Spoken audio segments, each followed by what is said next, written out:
여기 한국은 작은 나라라 우리 문제를 감당 못할 거야 라고 외치는 남성이 있습니다. 그는 카자흐스탄 전산망 총괄 장관이라고 하는데요. 그는 왜 이렇게 믿고 있는 걸까요? 그리고 어떤 일로 충격을 받게 되는지 궁금합니다. 그럼 오늘 사연 시작합니다. 어둠 속에서 전화벨이 화재 경보기처럼 울려대고 있었어요. 제 눈이 번쩍 뜨였고 심장이 빠르게 뛰기 시작했습니다. 몸을 뒤척이다가 침대 옆 물컵을 떨어뜨렸어요. 바닥에서 큰 소리를 내며 깨지고 있었습니다. 시계의 빨간 숫자들이 새벽 3시 47분을 가리키고 있었어요. 12월 16일이었죠. 떨리는 손으로 전화를 잡았습니다. 제 이름은 하미드 카자노프예요. 카자흐스탄 정부에서 일하고 있습니다. 우리나라가 돌아가게 해주는 모든 컴퓨터 시스템을 관리하고 있어요. 은행, 병원, 신호등까지. 모든 것이 컴퓨터 없이는 제대로 작동할 수 없거든요. 그런데 지금 누군가가 한밤중에 저한테 전화를 걸고 있었어요. 이건 한 가지 의미밖에 없었습니다. 뭔가 정말 큰일이 났다는 거였죠. 전화를 귀에 대니 제 비서의 목소리가 들렸어요. 겁에 질린 소리였습니다. 장관님, 모든 게 망가졌어요. 컴퓨터가 다 멈춰버렸습니다. 너무 빨리 일어나는 바람에 머리가 어지러웠어요. 무슨 말이야? 모든 게 다? 병원에서 환자들을 돌볼 수가 없어요. 신호등이 다 꺼져 있고요. 사람들이 은행에서 돈을 찾을 수도 없습니다. 전기까지 이상하게 작동하고 있어요. 나라 전체가 멈춰버렸어요. 침대에서 뛰어나와 옷장으로 달려갔어요. 옷을 입는데 손이 떨리고 있었습니다. 거울을 보니 머리는 헝클어져 있었고 갈색 눈동자에는 걱정이 가득했어요. 저는 48살이지만 그 순간엔 무서워하는 어린 아이 같은 기분이었습니다. 저는 컴퓨터와 함께 오랜 세월을 보내왔어요. 컴퓨터가 어떻게 돌아가는지 다 알고 있다고 생각했습니다. 하지만 이번 일은 달랐어요. 마치 잠에서 깨어났는데 세상의 모든 불빛이 꺼져버린 걸 발견한 것 같았습니다. 제 운전기사 누르갈리에게 전화를 걸었어요. 그는 단순한 운전기사가 아니에요. 제 친구이기도 합니다. 누르갈리는 항상 일이 잘못될 때마다 기분을 좋게 만들어주곤 했어요. 누르갈리, 지금 당장 나를 데리러 와줘. 큰 문제가 생겼어. 가고 있습니다. 장관님, 커피도 가져갈까요? 이런 위기 상황에서도 누르갈리는 커피를 생각하고 있었어요. 그 덕분에 조금이나마 웃을 수 있었습니다. 사무실로 가는 길은 마치 유령 도시를 지나가는 것 같았어요. 평소 알마티의 거리는 밤에도 분주하게 돌아가고 있었거든요. 하지만 지금은 모든 게 조용하고 어두웠습니다. 신호등들이 죽은 눈처럼 도로 위에 매달려 있었어요. 차들은 아주 천천히 움직이고 있었고 운전자들은 혼란스럽고 무서워하는 표정이었습니다. 장관님, 어두운 교차로를 지나가면서 누르갈리가 말했어요. 나라 전체를 껐다가 다시 켜보면 어떨까요? 집에서 제 컴퓨터가 멈출 때 그렇게 하거든요. 웃음이 나올 뻔했지만 너무 걱정돼서 웃을 수가 없었어요. 정말 그렇게 간단하면 좋을 텐데 말이죠. 사무실 건물에 도착하니 사람들이 사방으로 뛰어다니고 있었어요. 마치 누군가가 개미집을 발로 찬 것 같았습니다. 모든 사람이 동시에 말하고 있었지만 아무도 뭘 해야 할지 모르는 것 같았어요. 메인 컴퓨터실로 들어갔습니다. 평소 이 방은 깜빡이는 불빛들과 윙윙거리는 소리로 가득했어요. 수백 개의 컴퓨터 화면들이 우리나라 시스템들이 어떻게 돌아가고 있는지 보여주고 있었거든요. 하지만 지금은 대부분의 화면이 까맣게 꺼져 있었습니다. 아직 켜져 있는 몇 개 화면에는 빨간 경고 메시지들이 떠 있었어요. 제 컴퓨터 전문가 팀들이 무력하게 서 있었습니다. 이들은 카자흐스탄에서 가장 똑똑한 사람들이에요. 거의 모든 컴퓨터 문제를 해결할 수 있는 사람들이죠. 하지만 지금은 저만큼이나 당황해하고 있었습니다. 딜라라이한테 연락했나? 큰 소리로 물었어요. 딜라라이 압디모바는 우리의 최고 컴퓨터 전문가예요. 30살 초반의 여성으로 짧은 검은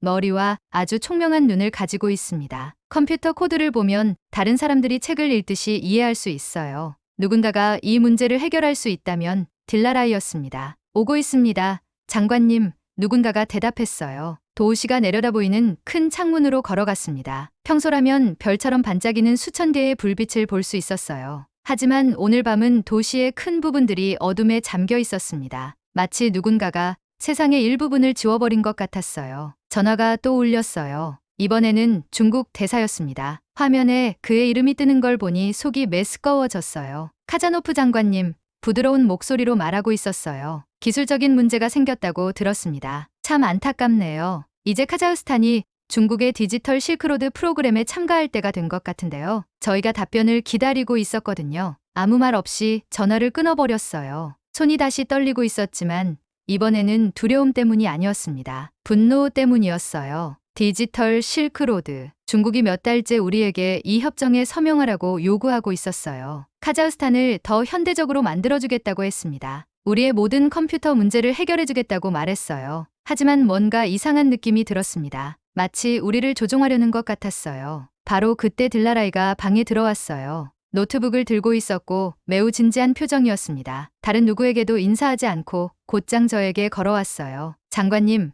보여드릴 게 있어요. 조용히 말했습니다. 하지만 좋아하지 않으실 거예요. 노트북을 열고 아주 빠르게 타이핑하기 시작했어요. 컴퓨터 코드 줄들이 화면에 나타났습니다. 마치 들라라이만 읽을 수 있는 비밀 언어 같았어요. 이것 보세요. 화면을 가리키며 말했습니다. 우리 컴퓨터 시스템에 숨겨진 걸 찾았어요. 누군가가 일부러 심어놓은 거예요. 이해할 수 없는 내용이었지만 더 가까이 다가가서 봤어요. 그게 뭔데? 킬 스위치라고 불러요. 그녀가 말했습니다. 누군가가 원할 때마다 우리 컴퓨터를 모두 꺼버릴 수 있는 장치예요. 그리고 누가 이걸 심어놨는지 알 것 같아요. 방안이 갑자기 차가워졌어요. 들라라이가 뭘 말하려는지 알 것 같은 끔찍한 예감이 들었습니다. 중국 시스템들이에요. 계속 말하고 있었어요. 그들이 우리에게 준 모든 컴퓨터 프로그램에 이 숨겨진 스위치가 들어있어요. 우리 병원, 은행, 발전소까지 모든 걸 조종할 수 있습니다. 전등 스위치 끄듯이 카자흐스탄을 꺼버릴 수 있어요. 누군가가 제 배를 주먹으로 친 것 같은 기분이었어요. 5년 동안 중국이 우리의 컴퓨터 시스템을 구축하는 걸 도와주고 있었거든요.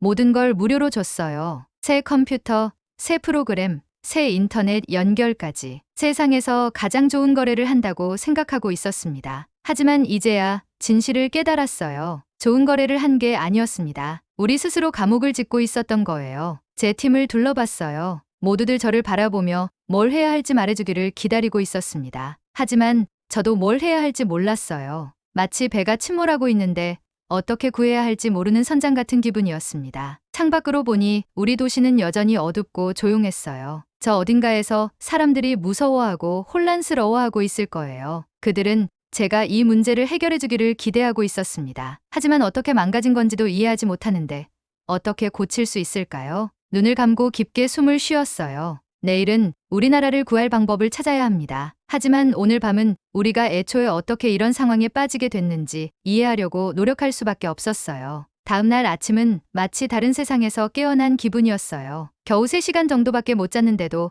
머리는 멈추지 않는 자동차 엔진처럼 돌아가고 있었습니다. 들라라이가 보여준 것들이 계속 생각났어요. 킬 스위치, 숨겨진 조종 장치, 그리고 중국이 원할 때마다 우리나라 전체를 꺼버릴 수 있다는 끔찍한 진실 말이에요. 해가 뜨기 전에 사무실에 도착했어요. 건물 안이 벌집처럼 북적이고 있었습니다. 사람들이 서류와 노트북을 들고 복도를 이리저리 뛰어다니고 있었어요. 모든 사람이 피곤하고 걱정스러워 보였습니다. 휴게실의 커피 머신은 쉬지 않고 돌아가고 있었고 공기는 진한 커피 냄새와 두려움이 섞인 냄새로 가득했어요. 들라라이를 찾았을 때 그녀는 이미 서버실에 있었어요. 이 방은 우리 컴퓨터 시스템의 심장 같은 곳입니다. 키 큰 금속 상자들이 가득 차 있었고 수천 개의 작은 불빛들이 깜빡이며 윙윙거리고 있었어요. 평소에는 기계적인 심장 박동 소리 같아서 마음이 편해지곤 했는데 오늘은 많은 상자들이 조용하고 어두워져 있었습니다. 들라라이는 3개의 다른 노트북이 놓인 책상에 앉아 있었어요. 각각의 화면에는 컴퓨터 코드로 가득한 다른 화면들이 떠 있었습니다. 짧은 검은 머리는 헝클어져 있었고 밤새 화면을 쳐다본 탓에 눈이 빨갛게 충혈되어 있었어요. 제가 들어가자 고개를 들었습니다. 더 깊이 파고들어 봤어요. 인사도 없이 말했어요. 생각보다 더 심각해요. 노트북 중 하나를 제 쪽으로 돌렸어요. 화면에는 카자흐스탄 지도가 떠 있었고 그 위에 빨간 점들이 온 나라의 수두처럼 퍼져 있었습니다. 수백 개나 되는 점들이었어요. 빨간 점 하나하나가 중국이 자신들의 시스템을 설치한 곳이에요. 설명하고 있었습니다. 병원, 발전소, 수도 처리장, 공항, 은행까지 모든 곳에 있어요. 속이 텅 비는 기분이었어요. 마치 엑스레이를 찍었는데 온몸에 암이 퍼져 있는 걸 발견한 것 같았습니다. 어떻게 작동하는지 보여줘 말했어요. 들라라이의 손가락이 키보드 위를 날아다녔어요. 마치 아주 복잡한 곡을 연주하는 피아니스트 같았습니다. 코드들이 화면 아래로 너무 빠르게 흘러내려서 마치 초록색 폭포 같았어요. 여기요. 제게는 암호 같아 보이는 뭔가를 가리키며 말했어요. 이게 알마티의 전력망을 차단할 수 있는 명령어예요. 그리고 이건 누르술탄의 병원 시스템을 조종하는 거고요. 모든 게 베이징의 서버에 연결되어 있어요. 이해하려고 더 가까이 다가갔어요. 컴퓨터 코드는 외계인이 쓴 외국어 같았습니다. 읽을 수는 없었지만 그 이상한 기호와 숫자들 속에 숨어있는 위험을 느낄 수 있었어요. 제거할 수 있나? 물었어요. 딜라라이가 고개를 저었어요. 모든 곳에 깊숙이 박혀 있어요. 사람을 죽이지 않고 혈관을 제거하려는 것과 같아요. 억지로 잘라내려고 하면 우리 시스템 전체가 무너질 거예요. 바로 그때 전화가 울렸어요. 화면에 아는 번호가 떴습니다. 심장이 더 빨리 뛰기 시작했어요. 또 중국 대사였어요. 목소리는 비단처럼 부드러웠지만 이제는 그 밑에 차가운 뭔가가 숨어 있는 걸 들을 수 있었습니다. 카자노프 장관님, 오늘은 기분이 좀 나아지셨기를 바라요. 이런 기술적 문제들은 정말 스트레스가 많으시겠어요. 대답하지 않았어요. 그냥 들었습니다. 디지털 실크로드 협정에 대해 논의하기 위해 만나면 도움이 될 것 같은데요. 저희가 아주 참을성 있게 기다렸지만 참을성에도 한계가 있거든요. 서명하실 서류는 이미 준비되어 있어요. 전화를 끊었을 때 손이 떨리고 있었어요. 딜라라이가 걱정스러운 눈으로 저를 바라보고 있었습니다. 서명하라고 요구하고 있어요. 그녀에게 말했어요. 협정에 서명하면 시스템을 다시 켜주겠대요. 하지만 서명하면 우리는 다시는 자유로울 수 없을 거예요. 그 다음 몇 시간은 흐릿하게 지나갔어요. 전국 각지에서 전화가 쏟아져 들어왔습니다. 장비가 제대로 작동하지 않아서 도움을 요청하는 병원 원장들, 통신 시스템이 고장났다고 불평하는 경찰서장들, 고객들이 신용카드를 쓸 수 없어서 화가 난 사업주들까지 모든 사람이 저에게 답을 구하고 있었지만 저는 이쑤시개로 거인과 싸우려는 사람 같은 기분이었어요. 정오쯤 엘레나 코스트로바가 도착했어요. 러시아 대사관에서 일하고 컴퓨터 보안에 대해 많이 알고 있는 분이에요. 엘레나는 회색 머리와 아주 총명한 눈을 가진 키 큰 여성입니다. 조용히 말하지만 그녀가 말할 때는 사람들이 귀를 기울여요. 도시 아래를 내려다보며 창밖을 바라보고 혼자 앉아있는 저를 찾아냈어요. 대낮인데도 뭔가 잘못되었다는 걸 볼 수 있었습니다. 교통이 너무 느리게 움직이고 있었어요. 바쁘게 돌아가야 할 건물들이 텅 비어 보였습니다. 그들이 당신에게 뭘 요구하는지 알고 계시죠? 엘레나가 제 책상 맞은편에 앉으며 말했어요. 고개를 끄덕였어요. 완전한 통제권을 원해요. 디지털 실크로드 협정은 단순한 계약이 아니에요. 계속 말하고 있었어요. 항복 문서예요. 서명하는 순간 카자흐스탄은 중국의 디지털 식민지가 될 거예요. 돈, 통신, 전력, 모든 것을 그들이 조종하게 되겠죠? 머리를 손에 묻었어요. 하지만 달리 선택의 여지가 있나요? 서명하지 않으면 나라 전체가 무너질 거예요. 사람들이 죽을 수도 있고요. 엘레나가 한참 조용히 있었어요. 그러더니 저를 놀라게 하는 말을 했습니다. 다른 방법이 있을지도 몰라요. 한국이 자신들의 기술로 무엇을 해냈는지 본 적이 있나요? 고개를 들고 그녀를 바라봤어요. 한국요? 중국에 비하면 작은 나라잖아요. 우리를 위해 뭘 할 수 있겠어요? 때로는 엘레나가 작은 미소를 지으며 말했어요. 가장 작은 열쇠가 가장 큰 자물쇠를 열 수 있어요. 그날 저녁 다시 혼자 사무실에 앉아 있었어요. 중국 계약서가 패배의 지도처럼 책상 위에 펼쳐져 있었습니다. 67페이지의 법률 용어들이 기본적으로 이런 말을 하고 있었어요. 모든 걸 우리에게 넘겨라. 그러면 독립적인 척 할 수 있게 해줄 테니까. 손에 든 펜이 믿을 수 없을 만큼 무거웠어요. 서명 한 번이면 불을 다시 켤 수 있었습니다. 병원을 다시 정상 작동시킬 수 있었어요. 시간이 갈수록 심해지는 혼란을 멈출 수 있었습니다. 하지만 동시에 우리나라의 영혼을 팔아넘기는 거였어요. 독일에 살고 있는 제 딸이 생각났어요. 딸에게 뭐라고 말하죠? 카자흐스탄의 자유를 컴퓨터가 작동한다는 약속과 바꿨다고 어떻게 설명하죠? 계약서를 밀어내고 전화를 집어들었어요. 딜라라이의 번호를 누르는데 손가락이 떨리고 있었습니다. 조사해줄 게 있어요. 그녀에게 말했어요. 한국 기술에 대해 알 수 있는 모든 걸 찾아보세요. 특히 컴퓨터 시스템 쪽으로요. 한국이요? 놀란 것 같았어요. 장관님, 확실하신가요? 아니요, 솔직히 말했어요. 더 이상 확실한 건 아무것도 없어요. 하지만 이 계약서에 서명할 수는 없다는 건 알아요. 다른 방법이 있을 거예요. 전화를 끊고 나서 다시 창문으로 걸어갔어요. 도시의 불빛들이 땅에 떨어진 별들처럼 아래에서 반짝이고 있었습니다. 저 어딘가에서 수백만 명의 사람들이 잠자리에 들면서 내일은 오늘보다 나아질 거라고 믿고 있었어요. 그 믿음을 지켜야 했어요. 가장 예상하지 못한 곳에서 도움을 찾아야 한다고 해도 말이에요. 3일 후 한국팀이 영화 속 영웅들처럼 우리 공항에 도착했어요. 터미널 건물의 큰 창문을 통해 그들의 비행기가 착륙하는 걸 지켜봤습니다. 심장이 빠르게 뛰고 있었지만 이번에는 두려움 때문이 아니었어요. 희망 때문이었습니다. 그 3일 동안 한국의 기술에 대해 알 수 있는 모든 걸 배우며 지냈어요. 딜라라이가 한국의 스마트 시티들, 번개처럼 빠른 인터넷, 그리고 놀라운 컴퓨터 시스템들의 영상을 보여줬습니다. 하지만 저를 가장 감동시킨 건 그들의 멋진 기술이 아니었어요. 다른 것이었습니다. 우리가 연락한 모든 한국 회사가 똑같은 말을 하고 있었어요. 카자흐스탄이 독립적이 되도록 도와드리고 싶습니다. 여러분을 통제하려는 게 아니에요. 이건 중국이 우리에게 했던 말과 너무 달랐어요. 중국은 항상 파트너십에 대해 이야기했지만 실제로는 소유권을 의미하는 것 같았거든요. 한국인들은 우정에 대해 말했고 정말로 그 뜻인 것 같았습니다. 한국팀의 리더는 강혜원이라는 여성이었어요. 제가 생각했던 것보다 작은 키에 긴 검은 머리를 가지고 있었고 숙련된 의사를 연상시키는 차분한 움직임을 보였습니다. 간단한 검은 정장을 입고 작은 은색 서류 가방을 들고 있었어요. 공항에서 저와 악수할 때 그녀의 악수는 단단했지만 공격적이지 않았습니다. 저희는 카자흐스탄이 스스로의 주인이 되도록 도우러 왔어요. 통역을 통해 말했습니다. 하나의 보스를 다른 보스로 바꾸려는 게 아니라요. 그녀를 믿고 싶었지만 이제 신뢰한다는 게 위험하게 느껴졌어요. 중국을 믿었는데 결과가 어떻게 됐나요? 한국팀은 23명의 사람과 11개의 큰 장비 상자를 가져왔어요. 메인 서버실의 작업 공간을 마련했는데 딜라라이가 처음 킬 스위치를 보여준 바로 그 옆이었습니다. 그들이 일하는 모습을 보는 건 완벽하게 안무된 춤을 보는 것 같았어요. 누가 지시하지 않아도 모든 사람이 정확히 뭘 해야 할지 알고 있었습니다. 처음 이틀은 모든 게 순조롭게 진행됐어요.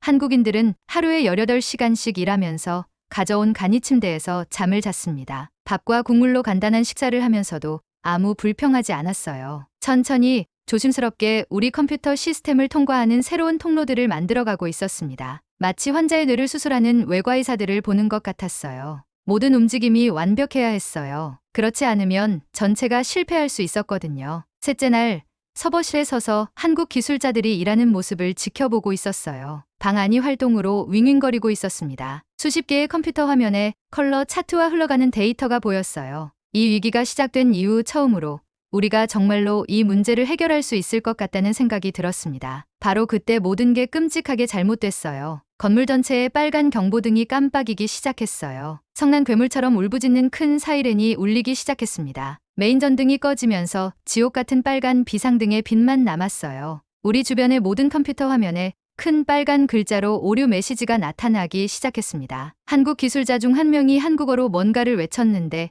이해할 수는 없었지만 그 어조만으로도 분명했어요. 위험하다는 거였습니다. 강혜원이 제가 지금까지 본 어떤 사람보다도 빠르게 움직였어요. 메인 제어 스테이션으로 달려가서 번개 같은 속도로 명령어를 입력하기 시작했습니다. 손가락이 키보드 위를 날아다니는 모습이 인생에서 가장 중요한 곡을 연주하는 콘서트 피아니스트 같았어요. 중국 해커들이에요.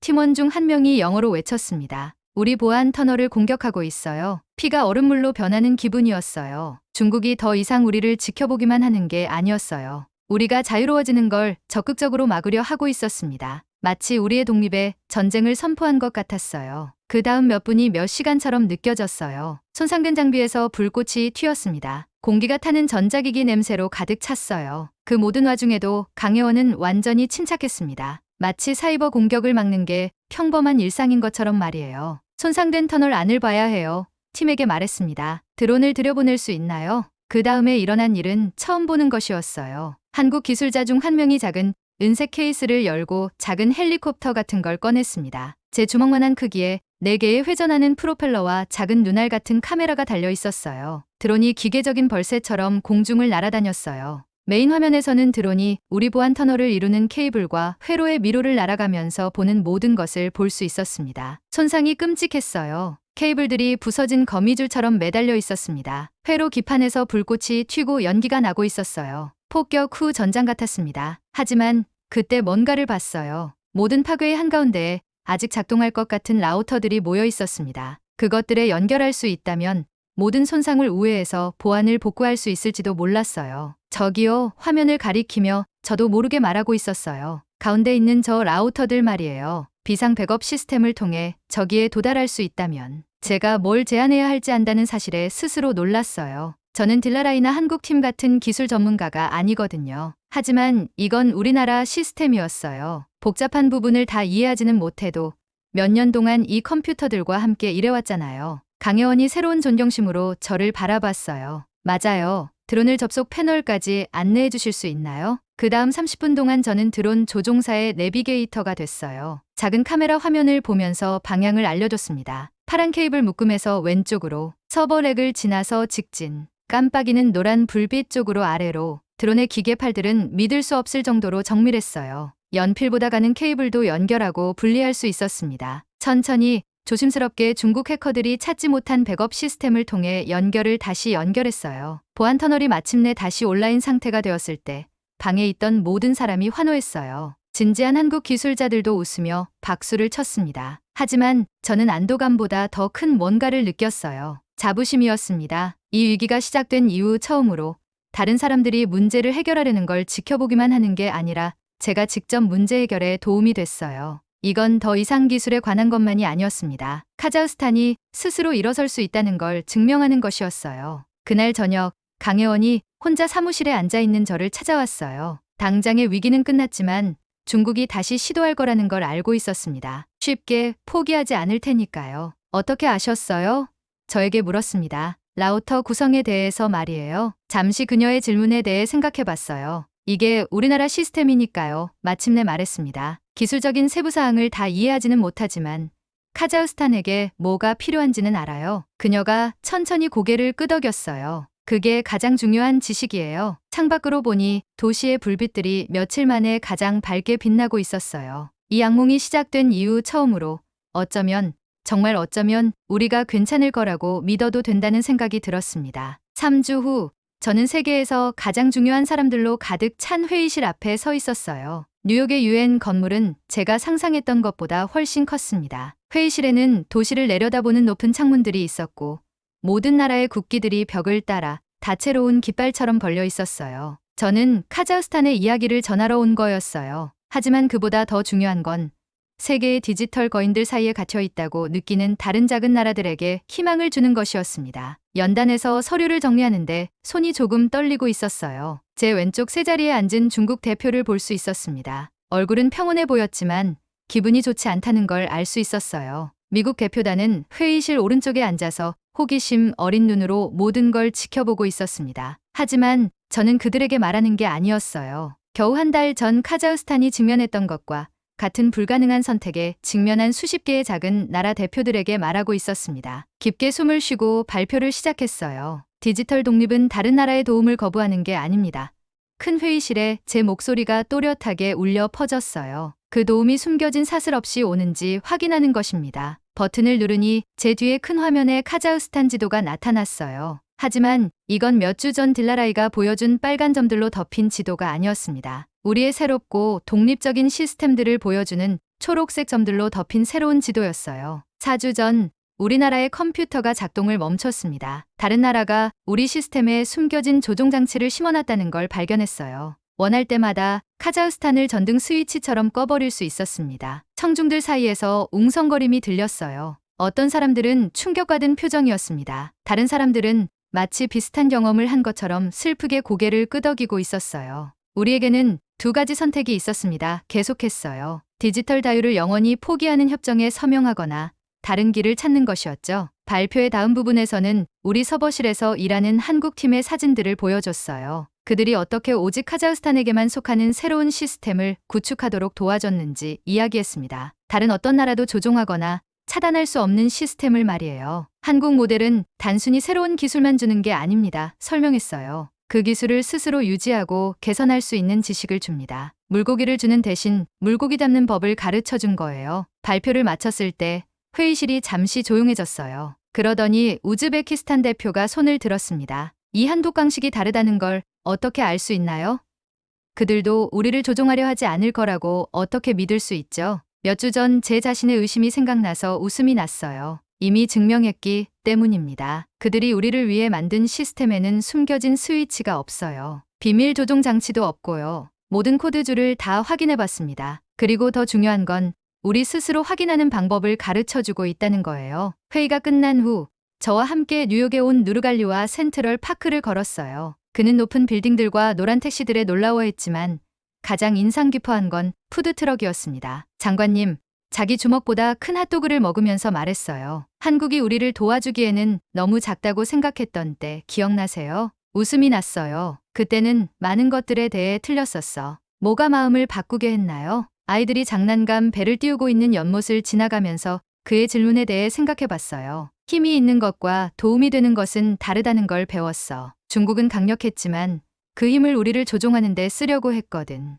한국은 도움이 됐어. 자신들의 지식을 우리를 자유롭게 하는데 쓰려고 했으니까. 다음날 아침 알마티에 있는 딜라라이로부터 화상통화를 받았어요. 제 노트북 화면에 그녀의 얼굴이 나타났는데 몇 달 만에 보는 가장 행복한 표정이었습니다. 장관님, 이걸 보셔야 해요. 신나게 말했어요. 우즈베키스탄 대표단이 오늘 아침에 도착했어요. 그리고 다음 주에는 키르기스스탄에서도 팀이 와요. 모든 나라가 한국 모델에 대해 배우고 싶어 해요. 가슴에 따뜻한 기분이 퍼져나갔어요. 이건 단순히 카자흐스탄의 컴퓨터를 고치는 것보다 더 큰 의미였습니다. 다른 나라들에게 디지털 발전과 디지털 자유 사이에서 선택할 필요가 없다는 걸 보여주는 것이었어요. 며칠 후 알마티로 돌아왔을 때 도시가 다르게 보였어요. 겉으로는 아무것도 바뀌지 않았지만 새로운 눈으로 보고 있었기 때문입니다. 신호등이 부드럽게 작동하고 있었어요. 사람들이 걱정 없이 휴대폰과 컴퓨터를 사용하고 있었습니다. 디지털 시스템들이 배경에서 보이지 않게 윙윙거리며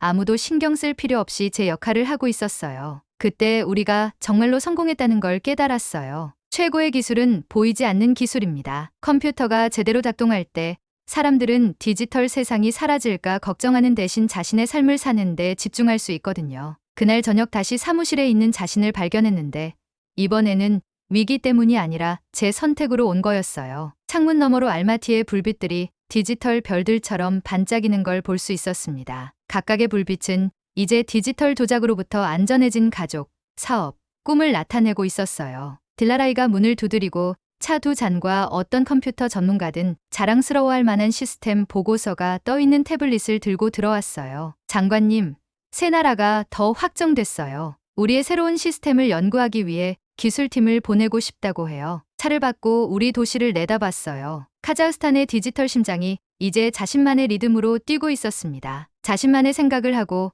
자신만의 결정을 내리면서 말이에요. 모두 일정을 잡아줘. 그녀에게 말했어요. 우리가 배운 걸 나눌 때가 됐어. 그곳에 앉아서 우리를 이 순간까지 이끌어온 여정에 대해 생각했어요. 한 달 전만 해도 저는 나라의 컴퓨터가 멈췄을 때 무력감을 느끼는 관료였습니다. 오늘 밤 저는 작은 나라들도 디지털 괴롭힘에 맞설 수 있다는 걸 세상에 보여주는데 도움을 준 사람이었어요. 영웅이 되는 건 가장 강하거나 가장 똑똑한 것이 아니라는 걸 배웠어요. 모든 사람이 선택의 여지가 없다고 말할 때 더 나은 길을 찾을 용기를 갖는 거예요. 때로는 가장 중요한 승리는 용과 싸워서 이기는 게 아니라 용이 게임의 규칙을 정하도록 놔두지 않는 거예요. 책상 위에 전화가 울렸어요. 또 다른 나라가 도움을 요청하고 있었습니다. 디지털 다유라는 선물을 나눌 또 다른 기회였어요. 전화를 들고 웃었어요. 하미드 카자노프입니다. 카자흐스탄이 어떻게 도와드릴까요? 여하튼 사연을 보내주신 하미드 카자노프님에게 감사드립니다. 네, 그럼 오늘 사연 어떻게 들으셨나요? 오늘 사연이 재미있으셨다면 좋아요와 댓글 부탁드려요. 지금까지 저는 사연 읽어드리는 감동사연의 외 미연이었습니다. 끝까지 시청해주신 모든 분들 고맙습니다. 더 좋은 영상으로 다시 찾아뵐게요. 감사합니다.